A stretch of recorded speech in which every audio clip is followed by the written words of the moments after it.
நான் உனக்கு எப்படிப்பட்ட போய் கடந்த சில நாட்களுக்கு முன்னாடி சின்ன மருமகள் சீரியல் ஆக்ட்ரஸ் ஸ்வேதாவோட எக்ஸ் லவர் ஆதி தனக்கும் ஸ்வேதாக்கும் ஆல்ரெடி ரிஜிஸ்டர் மேரேஜ் ஆகிருச்சுன்னு சொல்லி ஸ்வேதாவோட ஃபேன்ஸ் எல்லாருக்கும் ஷாக் கொடுத்திருந்தாரு.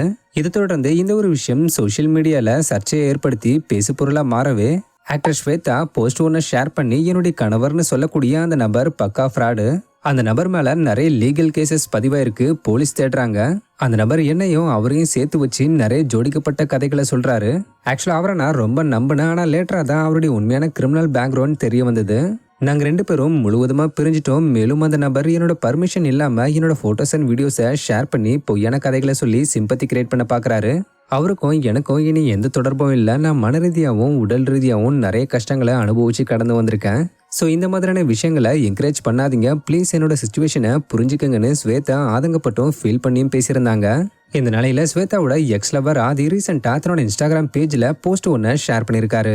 ஆக்சுவலா இதுல அவர் என்ன சொல்லியிருக்காருன்னா, எல்லாருக்கும் வணக்கம், எனக்கும் என்னுடைய மனைவிக்கும் பெரிய பிரச்சனைகள் எதுவும் இல்லை, கப்புள்ஸ்குள்ள அடிக்கடி வரக்கூடிய சாதாரண கருத்து வேறுபாடுகள் தான், நாங்களே இதை உட்காந்து பேசி சரி பண்ணிடுவோம். ஸோ தயவு செஞ்சு இந்த விஷயங்களை ஊதி பெருசாக்கிறாதீங்க, நாங்க ஏற்கனவே ரொம்ப மன அழுத்தத்துல இருக்கோம், என் மனைவியோட இன்ஸ்டாகிராம் போஸ்ட் தான் அவங்களுடைய மன அழுத்தத்தோட விளைவு, நாங்க காதலால திருமணம் செஞ்சுக்கிட்டு மகிழ்ச்சியா வாழ்றோம், எங்களை பத்தி எங்களுக்கு நல்லாவே தெரியும், தயவு செஞ்சு எங்களை நிம்மதியா வாழ விடுங்க, பணம் புகழை விட திருமணம் ரொம்பவே மதிப்பு மிக்கது, நான் திருமணத்தை மதிக்கிறேன், என்னுடைய மனைவியை நேசிக்கிறேன், எங்களோட ஃபீலிங்ஸை மதிச்சதுக்கு நன்றின்னு சொல்லியிருக்காரு. மேலும் ஒரு நாளுக்கு பகல் இரவு எவ்வளோ முக்கியமோ, பகலுக்கு சூரியன் எவ்வளோ முக்கியமோ, இரவுக்கு நிலவு எப்படி முக்கியமோ, அதே மாதிரி எனக்கும் என்னுடைய வாழ்க்கைக்கும் என் மனைவி என் நிலவு ரொம்பவும் முக்கியம்னு சொல்லியிருக்காரு.